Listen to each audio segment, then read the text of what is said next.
Cooling efficiency तो बहुत ज़्यादा है ही है, नॉइसलेस है, आवाज़ बिल्कुल नहीं आती है, जैसे एसी चल रहा हो वैसा रहता है, बिल्कुल नॉइसलेस है, 1% भी आवाज़ नहीं है।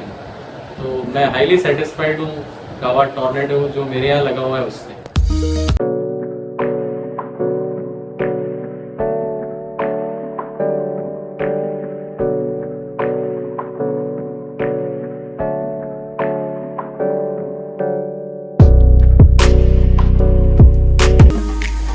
ये सर आपको कैसा लगा कावा एयर कूलिंग एंड पहले आपने जो चाइना का लगाया था कूलर, उसमें और इसमें क्या फ़र्क और क्या डिफरेंट?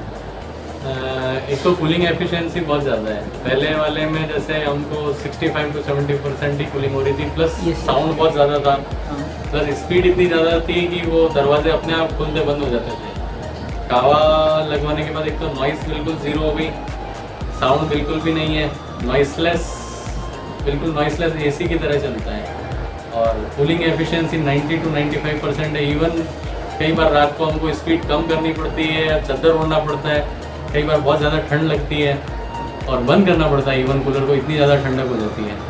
तो कूलिंग एफिशिएंसी तो बहुत ज़्यादा है ही है, नॉइसलेस है, आवाज़ बिल्कुल नहीं आती है, जैसे एसी चल रहा हो वैसा रहता है, बिल्कुल नॉइसलेस है, 1% भी आवाज़ नहीं है।